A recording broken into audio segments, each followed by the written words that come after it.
Hello viewers, welcome back, and in this video I shall try to give you little insight or an explanation about a poem, and the title of the poem is Small Towns and the River. It is written by Mamang Dai. Mamang Dai, she is a Northeast Indian writer. She was born in Arunachal Pradesh in Pasighat, and then she later done her masters in Guwahati University. And after that, she was also uh, selected in IAS exam, but later she resigned the job and she focused her career in journalism and writing. And she is also awarded Sahitya Academy in English Literature for her novel Black Hill. And in this video, we shall try to know about small towns and the river, what the writer or what the poet has tried to depict. Apart from that, Mamang Dai, she belongs to Adi tribe. And we all know in Arunachal Pradesh, there are numerous tribes, and those each and every tribes, they are affluent in their own tradition, culture, custom, language, and everything that is related to one tribe and community. And through this novel, the poet has tried to depict the conflict between town people, small town people, and big town people. Okay, and the crisis of spirituality and immortality, and the fight for survival and fight for live a happy and peaceful life. There are all kinds of themes the writer has tried to explore through this poem. So, without any delay, let's read the line and try to know what the poet has tried to delineate. Small Towns and a River. Mamang Dai from River Poems, and the publisher of this poetry collection was Writers Workshop Kolkata in 2004. Small towns always remind me of death.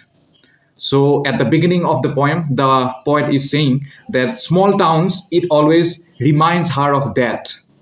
My hometown lies calmly amidst the trees. So here the poet has tried to bring her hometown, or the place where she was born. Her hometown, it lies very calmly amidst the trees. That means near the mountain or near the hilly areas of Arunachal Pradesh, where natural beauty is affluent. And it is always the same in summer or winter. So here the poet is saying that small towns means she lives in a very small town of Arunachal Pradesh, and her hometown, it is surrounded by nature, especially green trees. And in her hometown, she is always reminded of that. And that atmosphere of death, it is always the same for her, whether in summer or in winter, it does not matter. It is always the same and constant. With the dust flying or the wind howling down the gorge. So here the poet has used a symbol of nature, that the place where her hometown lies, there dust are flying and the wind is howling down the gorge. Means she is living in a utmost wonderful place amidst the nature, where winds howling down the gorge. Gorge means, you all know, gorge means it's like a place or like a river between the hilly areas. Okay, that's a gorge, or you can check it out from the Google. Just the other day, someone died. In the dreadful silence, we wept, looking at the sad wrath of two races, life and death, life and death. Only the rituals are permanent. So here, the poet is saying that just the other day, in her hometown, someone died. And if someone departs from our community or family, then we always weep for them. Okay, so the same thing the poet is here saying, that just the other day someone died. In the dreadful silence we wept, means everybody from her town, everyone was crying. Okay, they were weeping, and it became utterly silent when this dead news came to them. Looking at the sad red of tuberoses. Tuberoses means it's a smelly white flower. In Hindi, it is called Rajnigandha. Okay, it's a white flower. It's a lovely flower. So the poet is saying here that looking at sad red of tuberoses, means by looking at that tuberoses they were crying. Why? Because in Arunachal it may be a tradition that when someone is dead, then near the dead one, tuberoses may be kept. Okay, this is just an assumption from my side. I'm not sure. Life and death, only the rituals are permanent. So here the poet is saying that this life and death, this always, it never ends. Okay, it is going on since the inception of human beings. But these rituals, these are always permanent in her small town or in her tribe or community where she stays or lives. Okay. The river has a soul. In the summer, it cuts through the land like a torrent of grief. Sometimes I think it holds its breath, seeking a land of fish and stars. So, in these lines, the poet is trying to emphasize upon eternity. Okay, so means immortality. We all know human beings are mortal. Human beings cannot last for a lifetime. Okay, so through this line, the poet may have tried to limn that on the one hand, human beings, they cannot last for a lifetime, they cannot last for 1,000 years. On the other hand, the river, one of the uh, significant parts of nature, river, it has a soul and it has been uh, here on the earth since time immemorial. And the river has a soul, and in the summer the river, it cuts through the land, and it cuts through the land like a torrent of grief. Okay, and sometimes I think it holds its breath, seeking a land of fish and stars. So here the poet is saying that she thinks that this river, which has been flowing since in its inception, it it may be seeking a land of fish and stars.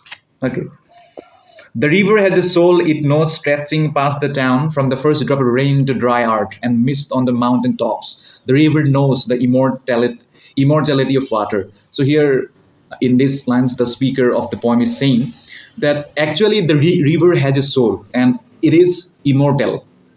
It can live for 1,000,000 years, for 1,000 years, and that's why it knows stretching past the town, means when the river passed from the town, then from the first drop of rain to dry earth and mist on the mountain tops, the river actually knows that water, it will last for a lifetime. It will last until and unless the earth lasts. Okay. A shrine of happy pictures marks the day of childhood. Small towns grow with anxiety for the future. So here the poet is trying to say that actually one who lives in a small town, their dreams are small, their wishes are small, and that's why the small towns are usually, they are happy people. They have happy faces due to the lack of higher wishes or higher desires or ambition for life.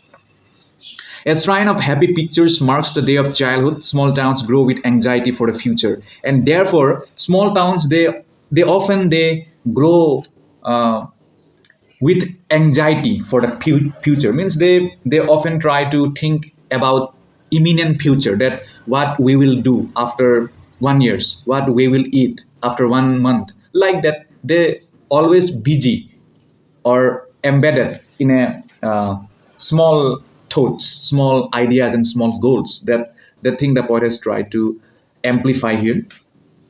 The dead are placed pointing west. When the soul rises, it will walk into the golden east, into the house of the sun. So here the poet is trying to project her or limb her communities or Arunachal's ritual of dead or death, that when small town people or when the poets uh, community, means if someone from her community, if he or she demises, then that dead body or that dead, those deaths are actually placed pointing west, and it is the ritual, that ritual of her small town.